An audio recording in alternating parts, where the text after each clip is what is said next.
뉴스에서 태풍이 온다.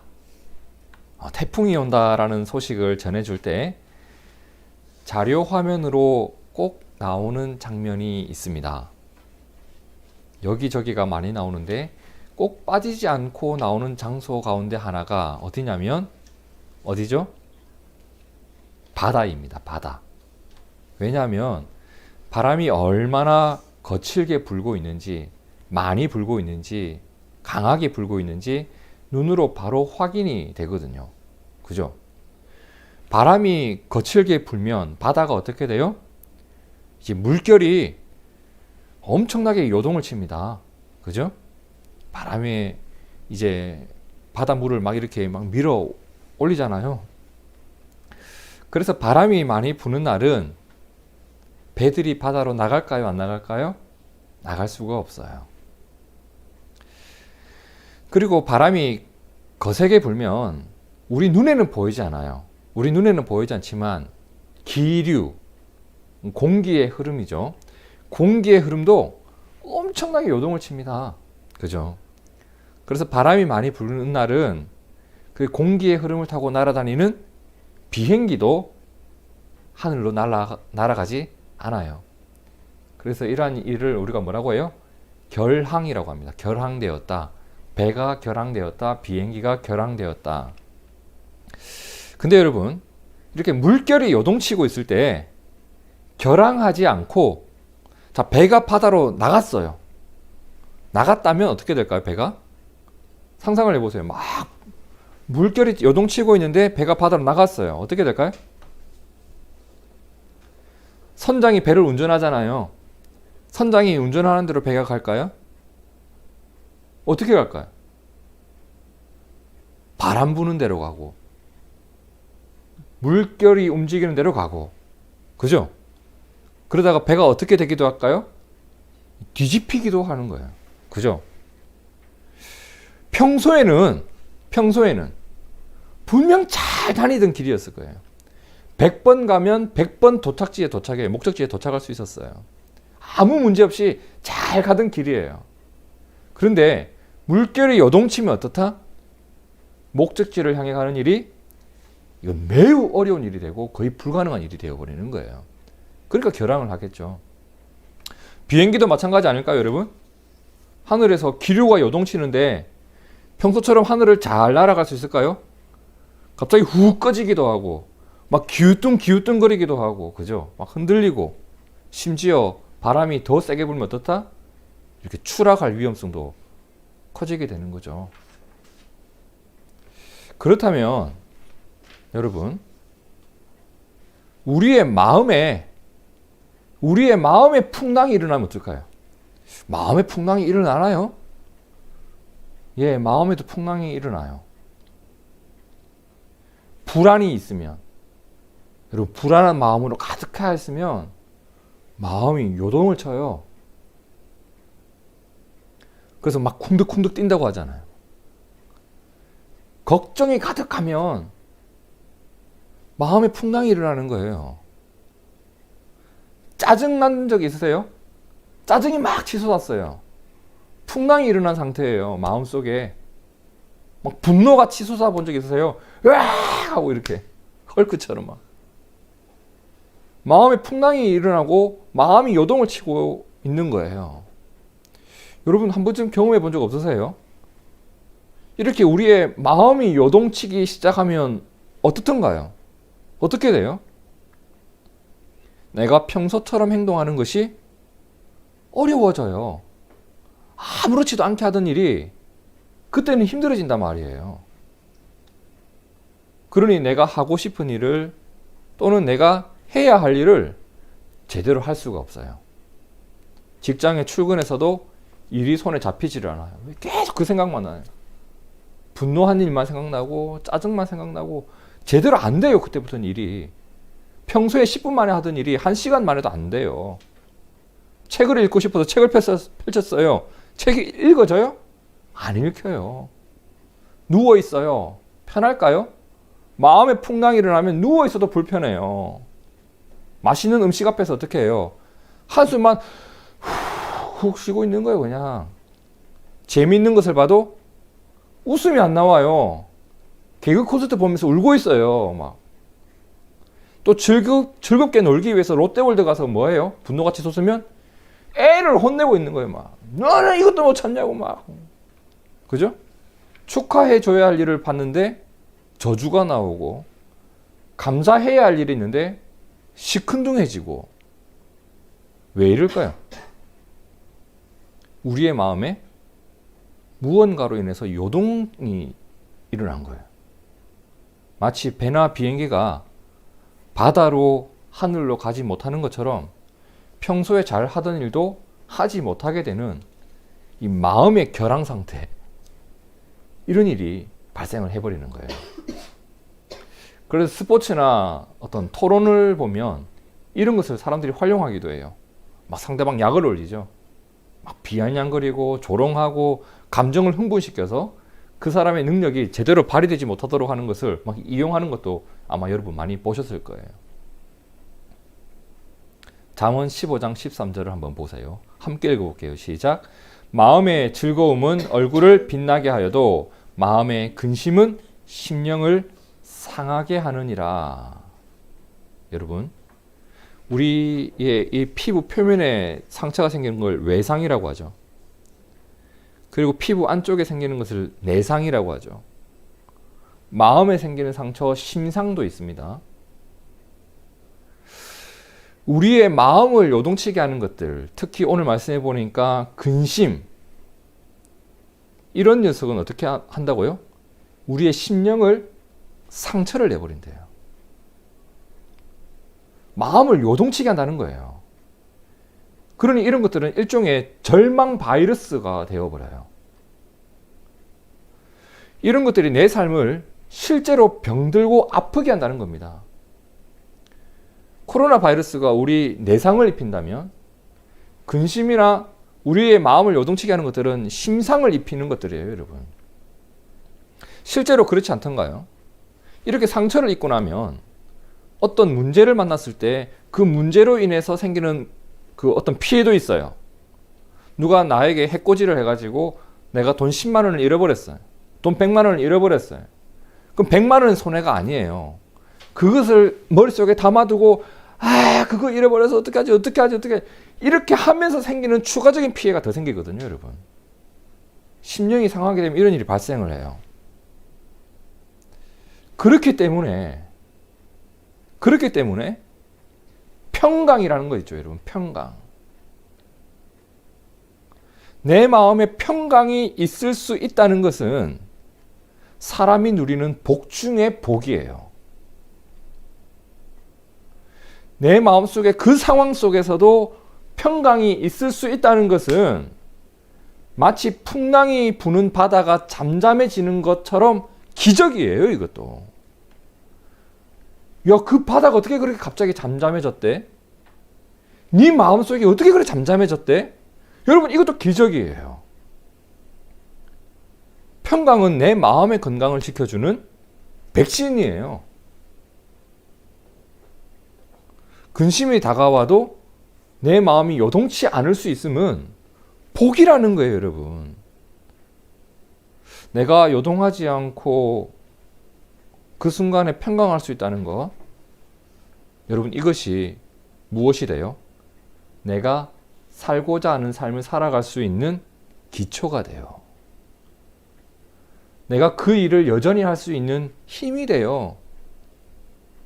내가 원하는 곳을 향하여 제대로 달려갈 수 있는 기반이 됩니다.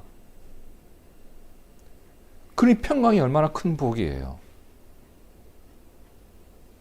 오늘 말씀을 보니까 바울은 빌레몬과 그의 집에 있는 교회에게 이렇게 축복하죠. 뭐라고? 하나님 우리 아버지와 주 예수 그리스도로부터 무엇이? 은혜와 평강이 너희에게 있을지어다. 그러면 여러분, 여기서 우리가 두 가지 의문점이 생겨요. 첫 번째, 여기에 보니 하나님 우리 아버지와 주 예수 그리스도로부터라는 말이 있어요. 그죠? 그러니까 평강의 근원이 하나님 우리 아버지와 주 예수 그리스도로부터 나온다라는 말인데, 그렇다면 성경이 말씀하는 이 평강과 세상이 말하는 평강은 무엇이 다를까? 그렇죠? 심리학에서도 평강을 이야기해요. 다른 종교에서도 평강을 이야기해요. 수많은 인문학자들이 평강을 이야기하면서 책을 썼어요. 그럼 그것과 성경이 말씀하는 평강은 뭐가 다른가?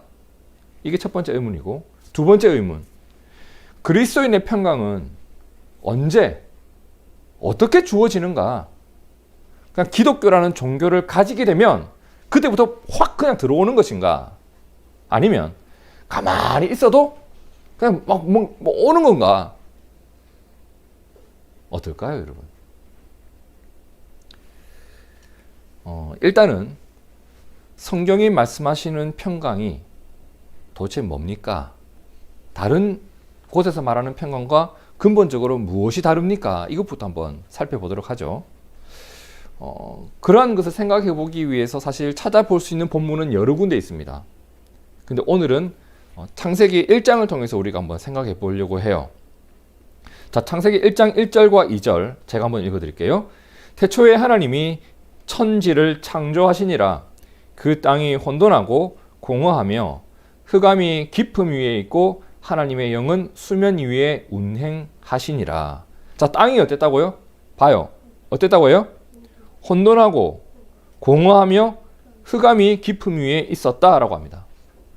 자, 혼돈한 게 뭐죠? 혼돈하다. 혼돈하다.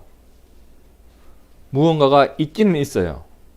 그런데 그것이 있어야 할 자리에 있지 않은 게 혼돈한 거예요. 식용유가 변기 위에 있어요. 냉장고를 열었는데 샴푸가 가득해요. 바디 클렌저 샴푸가 전부 냉장고에 들어있고, 옷을 입으려고 옷장을 열었는데 고등어가 있어요. 여러분, 이게 뭐예요? 혼돈한 거예요. 그럼 공허한 것은 뭘까요? 무언가가 있어야 하는데 그것이 없는 겁니다. 여기서 중요한 것은 다른 것이 아무리 많아도 그것이 있어야만 채워져요. 이 부분은. 어떤 사람이 목말라 죽어가고 있어요. 예? 어떤 사람이 목말라 죽어가고 있는데 그 사람에게 너 금 1톤을 가질래? 물 한 컵을 가질래? 뭐 가지겠어요? 아, 난 금 1톤 가질래요. 그거 가지고 물 사 먹을게요. 무인도입니다. 사 먹을 수 없는 상황에서 금 1톤과 물 한 컵, 뭐 가질까요? 물 한 컵을 가지는 거예요. 금 1톤 받자마자 목말라 죽는 거예요, 그냥. 마치 공허한 건 그런 거예요. 무언가가 있어야 하는데, 반드시 있어야 되는데 그것이 없는 거. 그게 공허함이잖아요. 그럼 흑암이 있으면 어떻게 될까요? 문제의 본질을, 문제의 실체를 볼 수가 없는 거예요. 옷장 안에 고등어가 널려 있는데 불이 꺼져 있어요. 옷인 줄 알고 꺼냈는데 냄새가 나서 보니까 고등어네. 이런 현상이 발생하는 게 이제 흑암이라는 거예요. 생각해 봅시다. 이런 상태가 평강이 있을 수 있을까? 평강이 있겠어요, 여러분? 목말라 죽겠는데 금이 있고 옷장을 열었는데 고등어가 있어요. 와, 평안해. 이래 되나요? 이게 평강이 없는 상태죠. 우리의 삶도 마찬가지 아닐까요, 여러분? 내 삶에 정리되지 않는 부분이 있어요. 내가 있어야 할 자리에 있지 않고 다른 곳에 가 있어요. 나의 자녀가 있어야 할 학교에 가지 않고 PC방에 가 있어요. 평강이 있을 수 있을까요? 그리고 내 삶에 채워지지 않는 부분이 있으면, 내 삶에 비어져 있는 부분이 있으면 평강이 있을 수 있을까요? 없는 거예요. 자, 그러면 하나님께서 이 평강하지 않은 상태, 혼돈과 공허와 흑암이 있는 이 상태를 어떻게 해결하셨는지를 한번 봅시다. 제가 성경 몇 구절을 읽어드릴게요. 창세기 1장 3절에 하나님이 이르시되 빛이 있으라 하시니 빛이 있었고 무엇이 없어졌어요? 흑암이 없어졌죠. 창세기 1장 6절 하나님이 이르시되 물 가운데에 궁창이 있어 물과 물로 나뉘라. 물이 가득했던 이 땅에 하나님께서 물을 나눕니다. 하나님이 궁창을 만드사 궁창 아래의 물과 궁창 위의 물로 나뉘게 하시니 그대로 되니라. 11절 하나님이 이르시되 땅은 무엇을 내어라? 풀, 씨 맺는 채소, 각기 종류대로 씨 가진 열매 맺는 나무를 내어라. 공허함이 채워져 가죠. 하시니 그대로 되어. 자, 하나님이 혼돈과 공허를 어떻게 해결하셨나요? 어떻게 하셨어요? 하나님이 이르시되라고 했습니다. 하나님이 이르시되. 하나님은 그분의 뜻을 품고 그분의 뜻대로 그분의 말씀으로 이 땅을 향해 뭘 해요? 명령을 하셨습니다. 하나님의 뜻으로 혼돈과 공허를 정리해 버리신 거예요. 여러분, 하나님 말씀 안에는 하나님의 뜻이 담겨 있고 이 땅의 혼돈과 공허를 정리하는 능력이 있음을 믿으시길 바랍니다. 그리고 이 땅에서는 어떻게 되었어요? 하나님의 뜻과 하나님의 말씀대로 어떻게 되었다? 그대로 되니, 그대로 되니. 고민하고 되니, 억지로 따르니 이렇게 안 돼 있습니다. 그냥 그대로 되니, 모든 것이 이루어지니 어떻게 되었다고요? 하나님께서 그것을 보고 기뻐하셨다고 합니다. 여러분, 그래서 이 땅은 하나님의 뜻으로 채워진 공간이에요. 여러분, 이 땅을 살아가시면서 이것을 꼭 기억하시길 바라요. 이곳은, 내가 살아가는 이곳은 하나님의 뜻으로 채워진 공간이다. 하나님이 정리해 주신 공간을 내가 살아가고 있다. 하나님의 말씀이 있었고 그 말씀대로 이루어진 곳을 내가 살아가고 있다. 여러분, 이 땅은 그런 곳이에요. 이 땅을 보시면서 하나님이 어떻게 하셨다? 창세기 1장 4절. 그 빛이 하나님 보시기에 좋았더라. 9절. 하나님 이르시되 천하의 물이 한 곳으로 모이고 묻이 드러나라 하시니 그대로 되니라. 하나님이 묻을 땅이라 부르시고 모인 물을 바다라 부르시니 하나님 보시기에 어땠다? 좋았더라. 자, 혼돈과 공허와 흑암이 사라졌을 때 하나님 말씀합니다. 내가 보기에 좋구나. 하나님 보시기에 좋은 것이 우리 눈에도 좋은 줄로 믿습니다. 바로 이것이 성경이 말씀하여 주시는 평강의 상태예요. 평강의 상태. 여러분, 기억하셔야 될 것은 바로 이 부분이에요. 이것이 세상이 말하는 평강과 분명히 구별되는 부분이에요. 세상에도 평안한 삶을 조언해 주는 사람들이 얼마나 많아요. 저 이런 말들 많이 들어봤어요. 하고 싶은 일을 다 하면서 살아라. 인생 한 번이다. 하마터면 열심히 살 뻔했다. 나를 비워내면 평강이 찾아올 것이다. 여러분, 진짜 그렇던가요? 100번을 흔들려야 꽃이 핀다. 1000번을 흔들려야 뜨고. 얼마나 이야기가 많아요. 근데 진짜일까? 듣기 좋은 그 말들이 진짜일까? 당신 말대로 하면 진짜 평안합니까?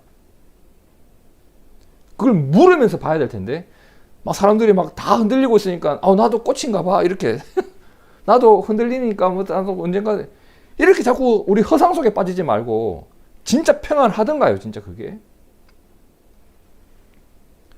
세상은 자신의 마음을 너가 다스려야 돼.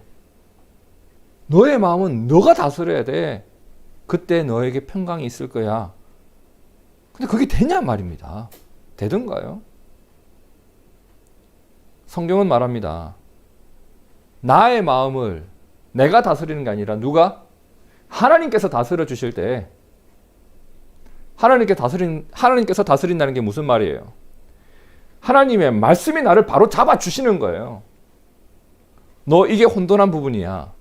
너 이것이 공허한 부분이야. 이것이 너의 죄라. 하나님이 말씀해 주시면, 네, 주님, 그 부분이 제가 부족한 부분이군요. 그대로 되니 하나님이 나의 하나님이 되실 때 평강이 주어지니라. 이게 바로 성경이 말씀하시는 평강의 내용이에요. 여러분, 그렇기 때문에 평강의 최대의 적은 뭐다? 가난인가요? 불안인가요? 자존심인가요? 나를 평강으로부터 멀어지게 하는 최대의 적은 하나님을 외면하는 죄입니다. 하나님의 말씀이 나에게 임하지 못하도록 막기 때문이에요.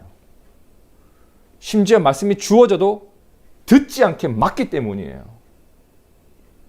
그래서 회개하고 겸손한 자가 평강을 누릴 수 있는 겁니다. 바리새인들이 평강을 누렸나요? 신약 성경에서 예수님을 만났던 수많은 사람들이 어떤 사람들이었는지를 보세요, 여러분. 혈루병을 앓는 여인, 베데스다에 38년간 있었던 병자, 수많은 죄인들, 삭개오 같은 세리장, 누가 평강을 얻었는지 봤더니 하나님 앞에서 회개하는 자입니다. 이 말은 죄를 멀리하고 하나님을 가까이 하는 것이 무엇이다? 평강의 기초다라는 겁니다. 완악한 자는 평강할 수 없습니다. 예레미야 6장 13절에 보면 아주 재미있는 이야기가 나와요. 당시 이스라엘 백성들이 죄를 가까이 해요. 무엇을? 하나님이 아니라 죄를 가까이 해요. 그러면서 말씀을 멀리 하기 시작해요. 그죠? 여러분, 죄와 말씀은 함께 가까이 할 수 없어요. 그죠? 하나님으로부터 멀어지면 죄와 가까워지고, 죄로 멀어지면 하나님으로부터 가까워져요. 예레미야 6장 13절을 보세요. 이는 그들이 가장 작은 자로부터 큰 자까지 다 탐욕을 부리며 선지자로부터 제사장까지 다 거짓을 행하였다. 이런 악한 시대에 이런 행동을 하면서 사람들이 막 주고받는 축복의 말이 있었어요. 6장 14절 함께 읽어볼까요? 시작. 그들이 내 백성의 상처를 가볍게 여기면서 말하기를 평강하다 평강하다 하지만 평강이 없다. 축복을 하는 거예요. 죄를 지으면서 여러분 평안하세요 평안하세요 막 축복합니다 축복합니다. 여러분, 죄를 지으면서 말만 이렇게 한다고 그 평강이 주어질까요? 사람들이 죄를 지으면서 교회당 안에서 평안하시길 바라요. 축복합니다. 샬롬 샬롬. 이거 아니란 말이에요, 여러분. 하나님 분명히 말씀합니다. 이사야 59장 7절에 그의 발은 행악하기에 빠르고 무죄한 피를 흘리기에 신속하며 그 생각은 악한 생각이라 황폐와 파멸이 그 길에 있으며 그들은 평강의 길을 알지 못하며 그들이 행하는 곳에는 정의가 없으며 굽은 길을 스스로 만드나니 무릇 이 길을 밟는 자는 평강을 알지 못하느니라. 여기서 우리가 분명히 알아야 할 점이 있죠.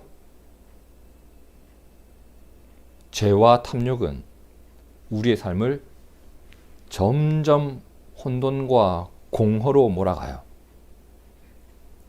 하지만 하나님의 말씀은 우리의 삶을 점점 평강으로 이끌어 가신다라는 겁니다. 자, 이사야 57장 19절에서 21절 우리의 마음에 새기면서 천천히 한번 같이 읽어봅시다. 시작. 입술의 열매를 창조하는 자 여호와가 말하노라. 먼 데 있는 자에게든지 가까운 데에 있는 자에게든지 평강이 있을지어다. 평강이 있을지어다. 내가 그를 고치리라 하셨느니라. 그러나 악인은 평온함을 얻지 못하고 그 물이 진흙과 더러운 것을 늘 솟구쳐내는 요동하는 바다와 같으니라. 내 하나님의 말씀에 악인에게는 평강이 없다 하셨느니라. 아멘. 이 말씀에서 악인은 뭐와 같다? 더러운 것을 솟구쳐내는 요동치는 바다와 같다라고 했습니다. 하나님 말씀합니다. 내가 너희를 평강이 있게 하겠다. 그렇기 때문에 성도 여러분, 하나님 말씀을 소중히 여기는 지혜가 여러분에게 있기를 축복합니다. 그리고 죄를 가벼이 여기지 않는 거룩함이 여러분에게 있기를 축복합니다. 이 거룩함과 지혜가 하나님의 평강을 누리는 길이 됩니다. 이어서 빌립보서 4장 6절과 7절 자세히 보세요. 아무것도 염려하지 말고 오직 모든 일에 기도와 간구로 너희 구할 것을 감사함으로 하나님께 아뢰라. 그리하면 모든 지각에 뛰어난 하나님의 무엇이 평강이 그리스도 예수 안에서 너희 마음과 생각을 지키시리라. 여러분, 걱정할 거리가 있고 염려할 거리가 생길 때가 있어요. 저에게도 그러한 일들이 있어요. 그런데 그것이 내 마음을 어떻게 한다? 요동치게 한단 말이에요. 그때 예수님은 뭘 하라고 했죠? 기도와 간구를 해라. 그러면 그 요동침을 어떻게 한다고? 지켜주실 것이다. 지켜주실 것이다. 상황이 없어지는 게 아니라 그것에 요동하지 않는 마음을 하나님이 지켜주시겠다는 겁니다. 자, 하나님의 평강이 우리에게 어떻게 주어진다? 기도와 간구로 너희 구할 것을 감사함으로 믿고 하나님께 아뢰어라. 여러분, 이것은 여러분이 꼭 경험해 보셨으면 좋겠습니다. 그리고 이것이 여러분의 일상이 되기를 축복합니다. 염려거리나 내 마음의 요동침이 시작할 때 즉각적으로 그냥 기도를 시작해 버리는 거예요. 그냥 그 흔들리는 마음에 내 생각과 내 삶의 선택을 맡기지 말고 잠시 그냥 이렇게 주님께 기도를 하는 거예요. 주님, 이거 제가 흔들리는 것 같습니다. 그 기도가 나의 마음의 요동침을 멈추게 하고 지켜냅니다. 정말 많은 분들이 제게 이런 얘기를 많이 해요. 목사님, 기도해 주세요. 저 요즘 너무 힘들어요. 기도 부탁을 하면 저는 이렇게 대답을 해요. 기도할게, 이렇게 하지 않아요. 그래, 꼭 기도하고 기도했다고 연락을 줄게. 기도했다고 연락을 드리겠습니다. 기도할게, 이렇게 하면 기도 안 하거든요. 기도하고 연락을 줄게, 이러면 기도를 하게 돼요. 그리고 물어봐요. 본인도 기도하고 계시죠? 이렇게. 본인도 기도하고 계시죠? 그럼 당연히 예, 이렇게 할 거잖아요. 아, 물론이죠. 이렇게 나와야 될 것 같은데 정말 놀라운 것은 뭐냐면 저한테 기도의 짐을 주놓고 본인은 안 해요. 아유, 목사님, 진짜 그게 문제네요. 기도해야 한다는 것을 알긴 아는데요. 제가 너무 힘들다 보니, 바쁘다 보니 저는 정작 그러지를 못하네요. 목사님, 저 이해하시죠? 이해하기 개뿔을 하냐? 속으로만 그러면. 그게 아쉽네. 겉으로는 이렇게. 그러면 안 되는데. 여러분, 기도는요, 응답을 위해서만 하는 게 아니에요. 오늘 말씀을 보세요. 네 마음을 지키는 길이란 말이에요. 다른 사람의 기도 부탁을 해가지고 기도의 응답을 받을 수가 있어요. 그죠? 중풍병자처럼 다른 사람의 믿음으로 이렇게 예수님께 내려간 사람도 있단 말이에요. 그런데 그 사람은 말이에요, 내가 구하지 않으면 내 마음을 내가 하나님께 맡기지 않으면 어떻게 지키겠냐는 말이에요. 문제의 해결보다 더 중요한 게 뭐냐면 주님을 만나는 게 더 중요한 거 아니겠습니까? 여러분, 기도해야 한다는 것을 아는 거하고 기도를 하는 거하고는 완전히 다릅니다. 어떤 사람은 기도해야 합니다라고 하는 책을 읽어요. 제목도 기도해야 한다, 이런 책 있잖아요. 기도해야 산다, 이런 책을 며칠 동안 읽어요. 막 기도해야 합니다, 누구는 이렇게 기도 응답을 받았습니다 하면서 아멘, 아멘, 오 주여, 저도 이런 은혜가 있었으면 좋겠습니다 라고 다 읽고 나서 기도를 안 한단 말이에요. 그 책 읽는 시간에 기도를 하지. 기도에 대한 책은 다 버려도 돼요. 그냥 버리고 기도를 하는 게 낫단 말이에요. 성경은 말씀합니다. 하나님께 아뢰라. 아뢰라. 하나님께 아뢰야 한다는 것을 알아라. 하나님께 아뢰야 된다는 것을 가르치는 책을 읽어라, 이러지 않고 그냥 아뢰라, 아뢰라. 그리하면 하나님의 평강이 그리스도 예수 안에서 너희 마음과 생각을 지키시리라. 그렇기 때문에 여러분, 평강은 기도하는 자에게 주시는 하나님의 선물입니다. 그리고 성경 한 곳을 더 찾아봅시다. 요한복음 14장 1절입니다. 함께 읽을까요? 시작. 너희는 마음에 근심하지 말라. 하나님을 믿으니 또 나를 믿으라. 자, 요한복음 14장이 어떤 상황이냐? 예수님께서 사람들에게 잡혀가서 십자가 위에서 죽으시기 전날 밤의 상황이에요. 예수님은 그 전날 밤에 제자들과 식사를 하셨죠. 흔히 우리가 말하는 마지막 만찬, 유월절 식사. 식사를 하시고 이 말씀을 하신 거예요. 너희들 하나님 믿지? 하나님을 믿듯이 누구를 믿어라? 나를 믿어라.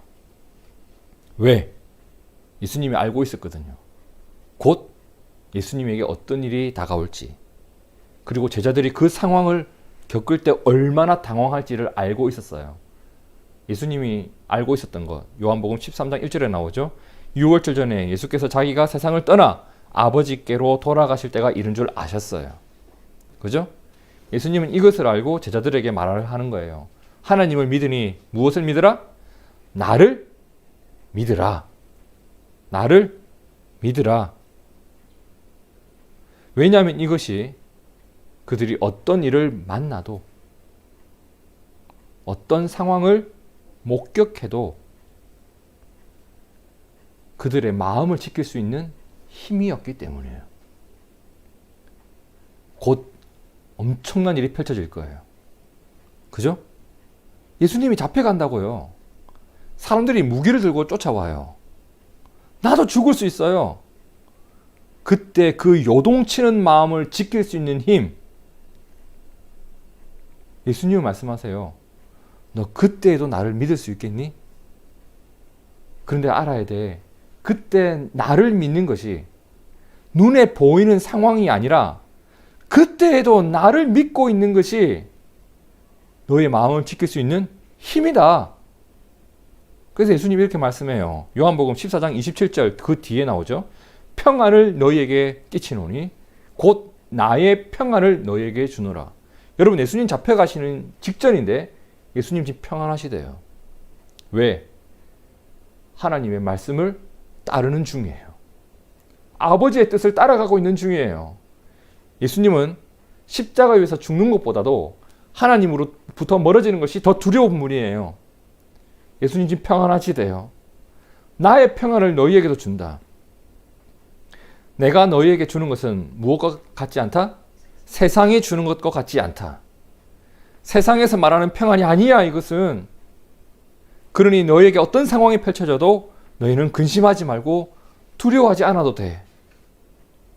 그것이 하나님 말씀 안에 있는 평안이야. 지금 예수님 이 말씀을 하고 있는 겁니다. 근데 우리는 압니다, 여러분. 예수님 분명 평안을 주신다고 했는데 곧 펼쳐질 상황이 어떻다고요? 절대 평안한 상황이 아니에요. 어떻게 평안한 상황이에요? 그리고 이후에 예수님 부활하신 후에 제자들이 교회를 세우고 사역을 합니다. 그때는 평안한 상황이 펼쳐졌나요? 유대인들이 늘 죽이려고 하고 교회 안에서는 분쟁도 있고 이 사역 현장도 결코 만만한 게 아니었거든요. 근데 주님 말씀하시는 거예요. 평안해라. 아니, 예수님 잡혀가는데 어떻게 평안하냐고. 사역이 이토록 괴로운 일이 많이 일어나는데 어떻게 평안하냐고요. 근데 예수님이 이렇게 말하죠. 내가 주는 평안은 세상이 주는 것하고 달라. 무슨 말일까요? 세상은 좋은 상황 속에서 평안할 만한 상황 속에서만 평안할 수 있습니다. 근데 예수님이 말씀하시는 평안, 예수님이 주시는 평안은요, 항상 좋은 상황이 담보가 되어 있는 평안이 아니에요. 예수님은 좋은 상황을 주시겠다는 것이 아니라 내가 너의 주님이 되어주마.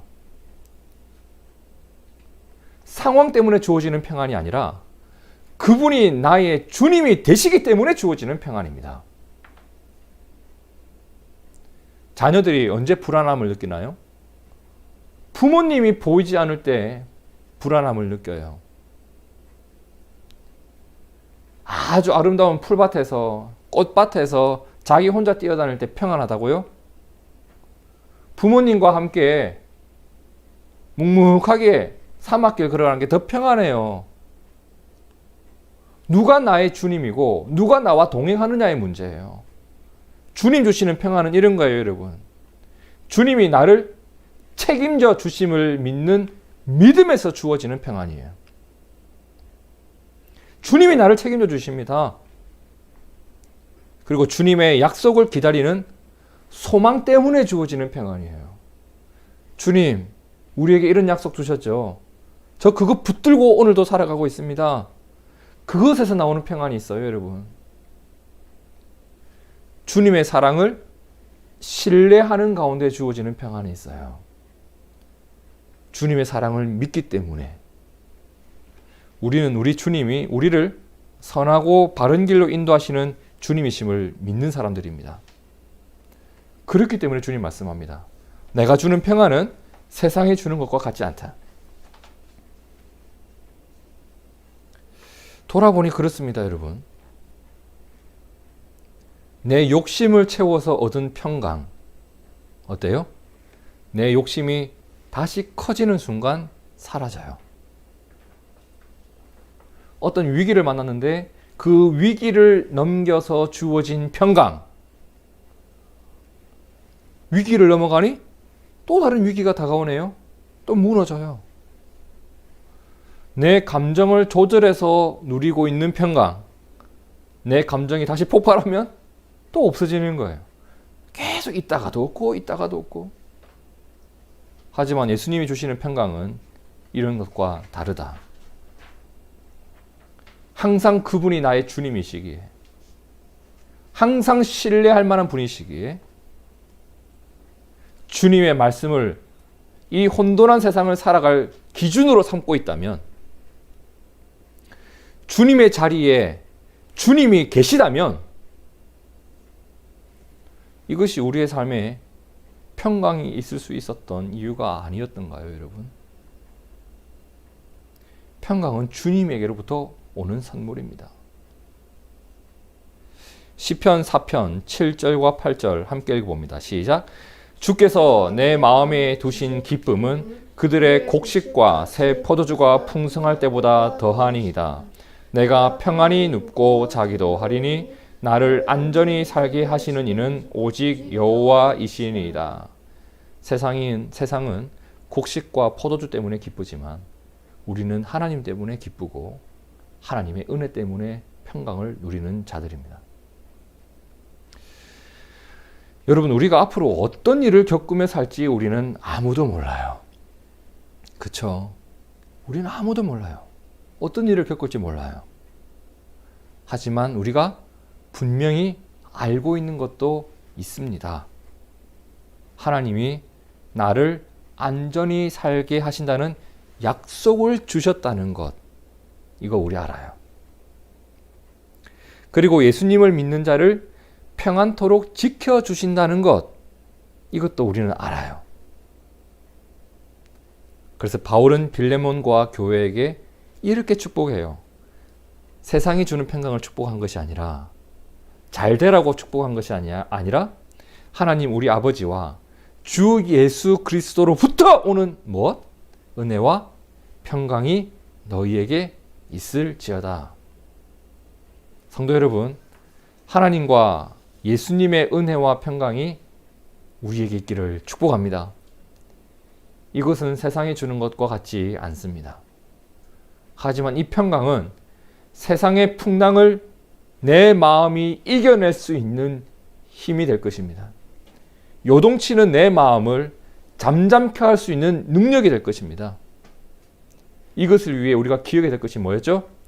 첫째, 주님의 말씀으로 나를 돌아볼 수 있어야 한다. 주님의 말씀으로 내 안에 있는 혼돈과 공허와 흑암을 치울 수 있어야 한다. 말씀으로부터 가까워지고 죄로부터 멀어져야 한다. 죄를 가까이 하지 않는 것이 거룩입니다. 그리고 아버지 되신 하나님께 감사함으로 기도와 간구할 줄 알고, 우리의 주님 되신 예수님을 내 눈에 보이는 상황보다 더 신뢰할 줄 알고, 그때 무엇이 있다? 우리에겐 하늘의 평강이 있다. 이러한 믿음의 자리를 지키는 성도를 하나님께서는 그분의 은혜와 평강을 선물로 주실 줄 믿습니다. 마지막으로 이사야 26장 3절과 4절의 말씀을 우리의 믿음의 고백으로 삼고 함께 읽으며 함께 읽고 말씀을 마치고자 합니다. 이사야 26장 3절과 4절 함께 읽습니다. 시작. 주께서 심지가 견고한 자를 평강하고 평강하도록 지키시리니 이는 그가 주를 신뢰함이니이다. 너희는 여호와를 영원히 신뢰하라. 주 여호와는 영원한 반석이심이로다. 아멘. 하나님이 우리의 아버지이십니다. 예수님이 우리의 주님이십니다. 둥지교회와 여러분들의 삶을 평강으로 이끄시는 우리 아버지, 우리 주님의 은혜를 믿고 의지합니다. 이 시대에도 평강을 누릴 수 있는 저와 여러분 되기를 축복합니다. 함께 기도하겠습니다.